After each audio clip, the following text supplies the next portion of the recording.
beautiful it is out. It's absolutely beautiful. But so, how are we going to wash it? Don't worry about it. Anyway, it's like probably 8:30. It was a bit chilly last night, but we didn't sleep very much either. There's a bit more people that showed up at the campsite, so Okay, but don't waste that water, please. it was kind of noisy most of the night. But it is absolutely beautiful, as you can see.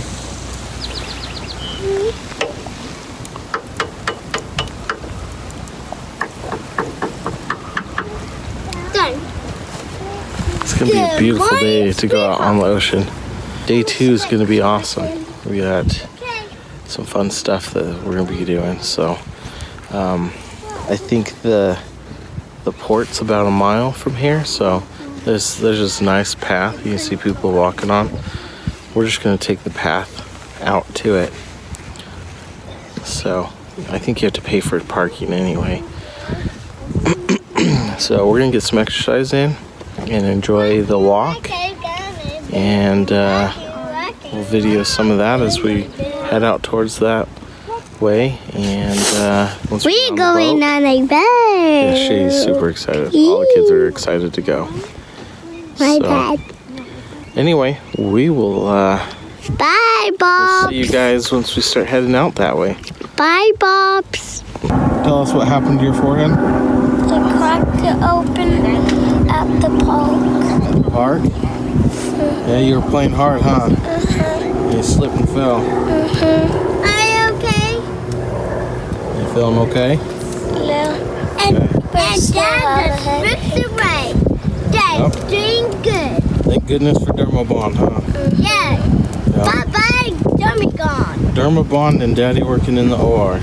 Yeah. Yeah. Saved us a trip to the ER. That gash was pretty nasty. No, it's not bleeding. I know. What you can see is when I put the Dermabond on, I did have it. I did have hemostasis, but once I put the Dermabond on, it started kind of bleeding a little bit. But that blood it's trapped underneath the Dermabond, so it's what it's gonna look like until it heals up. But and the glue will dry. no, the glue's already dried. So and the glue might probably go into my skin, like the glue did to Brooklyn. Yeah, it went into the wound and adhered the two ends of skin together. It's just like having stitches. We're here and we are excited to go. We got our boarding passes and we're just waiting to board. There's the ships back behind us. Look at all the boats and everything in the marina. It's pretty cool. There's quite a few people here, but we're super excited to board. So we're gonna hang out here and wait. These guys are all super excited to go. All right, here we go. We're on the boat. They got instructions. Everyone's seated. As you can see, we're moving. So here we go. This will probably be the last video I do on my phone. Everything else will be done on the action camera. But we're super excited. You guys excited? No. Yeah. So Brecklin's been talking about this for like the last week, and now that we're actually on the boat and moving, she's like, I want to go home. She's scared. It's kind of funny actually.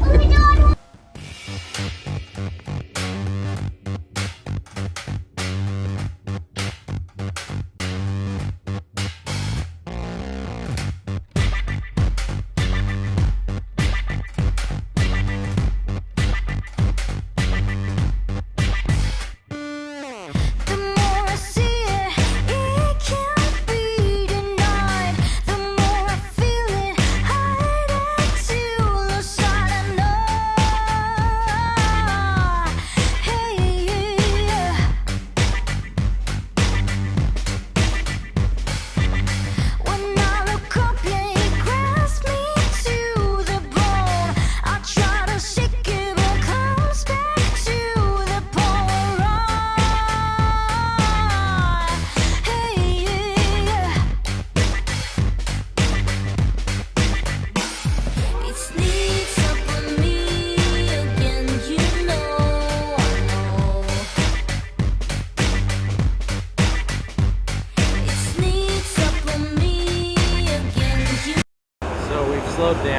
possibility of seeing a humpback whale. So we've slowed down. I'm going to turn the camera around and see if we can see it. Alright guys, I apologize. I'm super bummed about this. You can really hardly see it. There's a V-notch in the mountains. If you look just below that and slightly to the right, you can slightly see the blows. Oh, there's a glow again. I hope you guys can see it on the camera.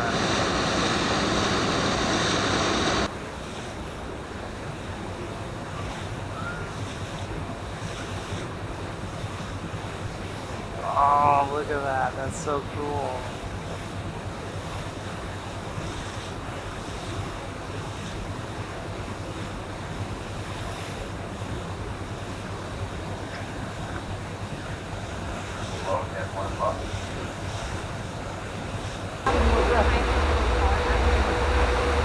Oh, right there.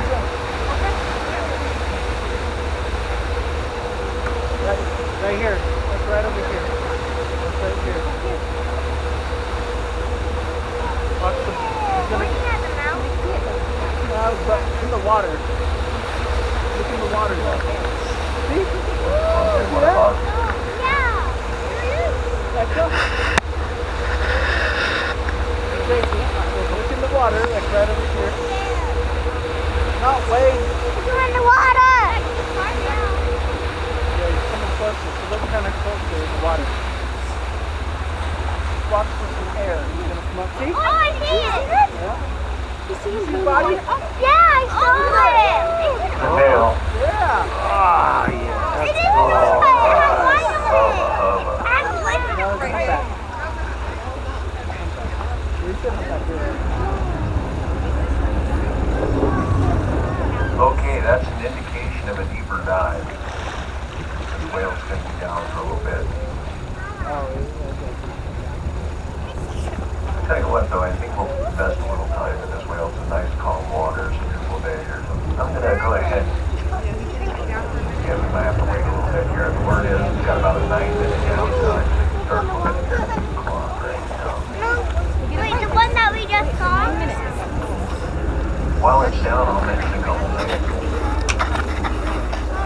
One of the earliest Wasn't that things I ever cool? learned about humpback whales. I hope you guys saw that. They have a bigger All brain the breaths than and I do. then And as a hump humping for a and the few tail. years, I started That asking was pretty myself, cool. what is an animal with a bigger brain than I have? After all the rest of your Alright, so if you look at the 1 o'clock position from the boat, there is a divot, kind of brown in the hillside. Keep watching just below that. Here in a minute. There you go. You can see the whale below. Keep watching that spot. You can kind of see the whale moving around. And then it will kind of come up a little bit more and arc right there. And then the tail will follow here in a minute. There we go. Then it disappears. There, right there. And disappears.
Also some beaches in South Cove make it an attractive sea kayaking destination.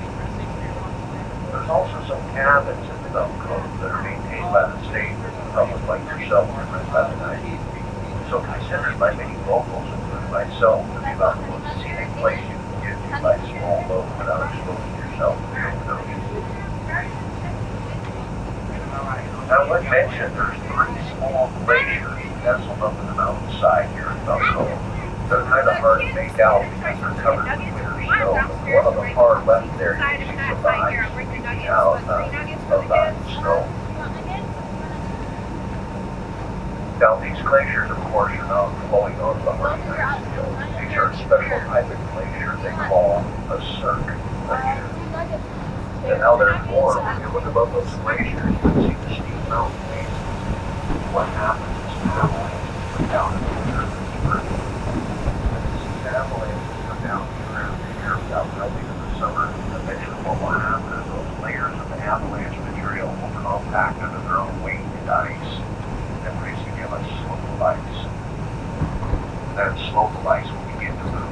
It'll actually gouge out the bowl-shaped area of the mountainside filled up with ice. They call this bowl-shaped area a cirque.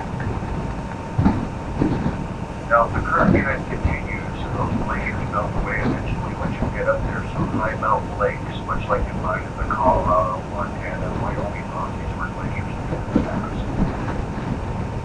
That is unless, of course, the land keeps dropping into the ocean. If the land keeps dropping into the ocean, instead of forming a freshwater lake, what can happen is the cirque can become flooded with ocean water. They call it a flood cirque. And actually, some coves, many of these coves that we'll go by today are flood cirques. During a major ice episode, this area was higher above sea level.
As you look at these sea lions, anybody guess who Bubba is?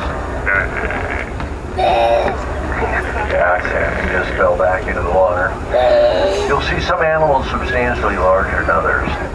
Those would be the males of the bulls. Females average about 600 pounds, whereas the males can get over 1,000 pounds of flesh. Oh, where it is? Mom's bag. Mom, where's your bag? It's down there. Go look down there. Oh, wait. No. It's not in your bag?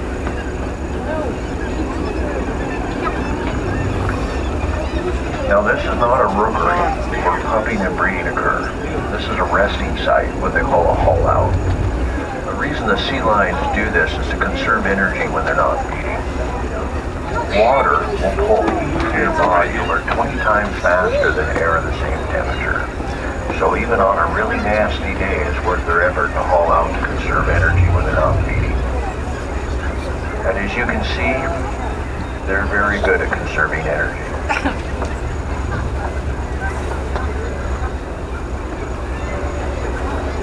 Now, if you go to the circus to see a trained seal, they've been lying to us all these years. A true seal, like the harbor seal, cannot walk on their front hind flippers. Instead, they kind of undulate on their belly like a slug. Alright, so right here, the captain decides to start heading across the bay.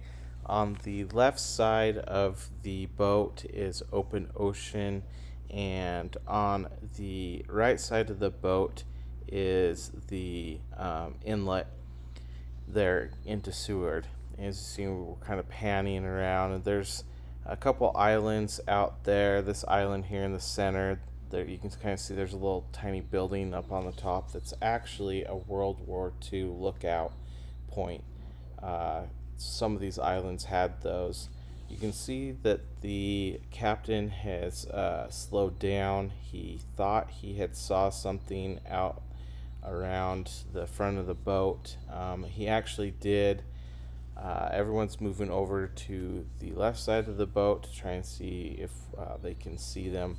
There was a couple of them surface, but it was a little ways out there. So here in a minute, the captain will move around and kind of move more further out into the ocean to follow those whales. Now the whales he thinks he saw are called fin whales, and he explains that they are the second largest whale, and the reason why he thinks they are is because when he saw them surface, there was a lot of back space of the whale before he saw the fin, and he said that would indicate a fin whale. So he starts things up again and start heading a little further out into the ocean, and there is a line in the water here that you can kind of start seeing, and he explains to us what that is. Now, as the whales swim through the water, they create some turbulence in the water, just like a plane in the air, and that turbulence creates like a jet stream, and you were able to tell where the whale has been and where it's going by this jet stream. So we found the jet stream, and he's kind of circling around here, and he's trying to see if we can get a better vantage point of these fin whales. There is actually a point here. He'll slow down a little bit. Oh, here we go.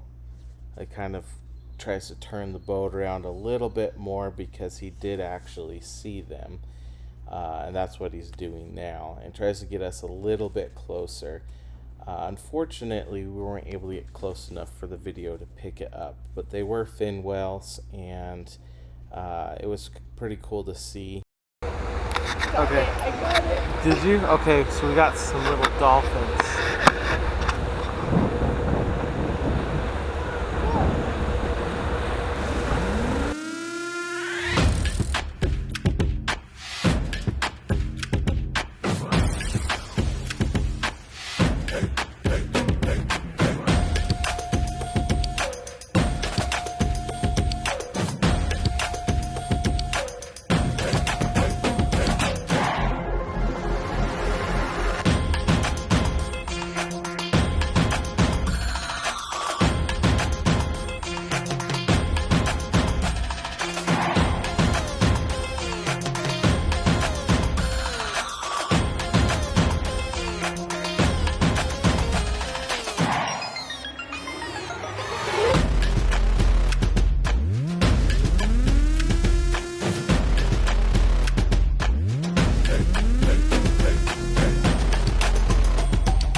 start getting a little too cold, so we decided to come down below and chill in here, warm up for a little bit. And then we So, still got pretty good views, as you can see. We have a large number of long-necked blackbirds flying around here. These are cormorants, also in Alaska known as a shag. And you can see they were feeding in this area, quite a few of them. So, You see a white strip across the tail there, that's either pelagic or red-faced starting to get cormorants. seasick. There's no strip Jackie across doesn't the feel tail, the they're greatest. double-crested. My head started most common just that we because see all is of double-crested the cold winds. and So we pelagic. came down below. But if you see a bright orange,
Alright, the reason I'm slowing down here, this is called the Callisto Peninsula.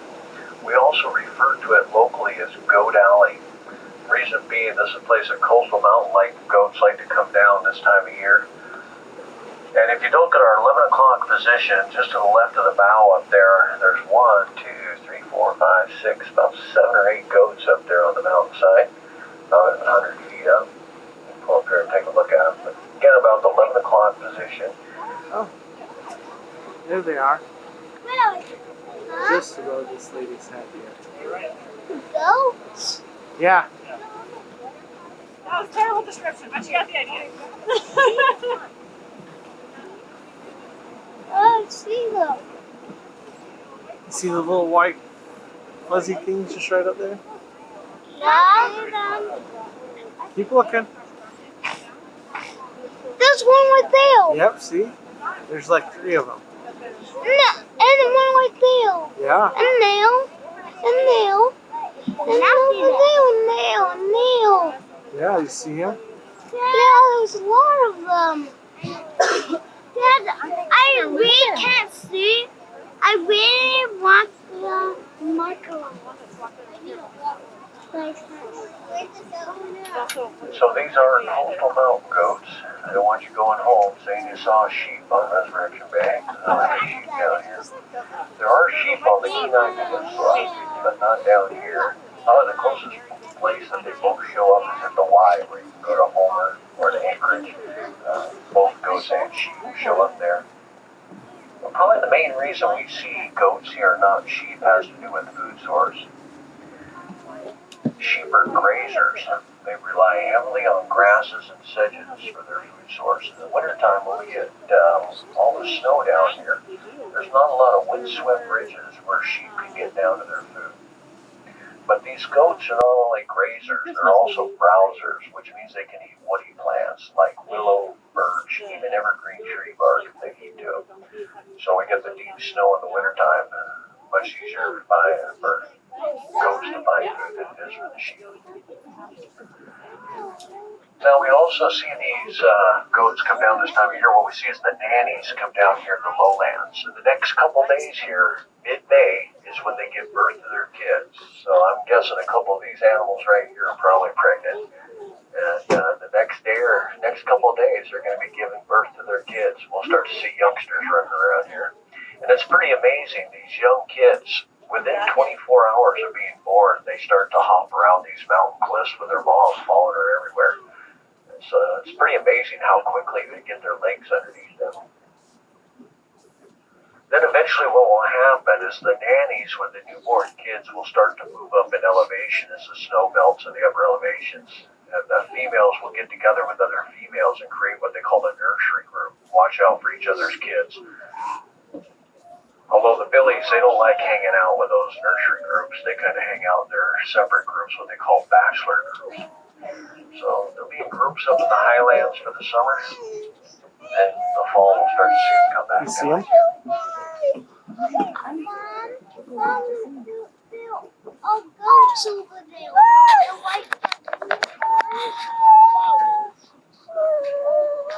Yeah, if you look through the binoculars there, you might see these goats, a couple of them looking just like sheep, got a rotund around the belly, but that's probably because they're about ready to have kids.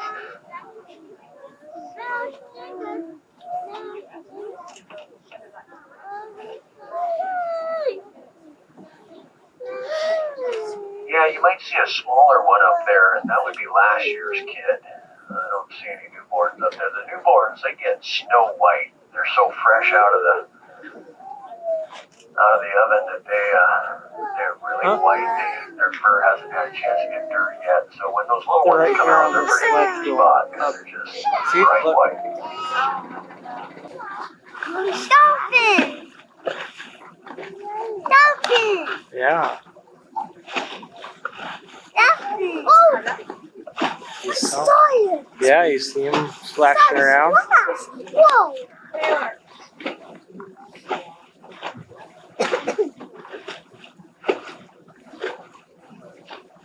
On that.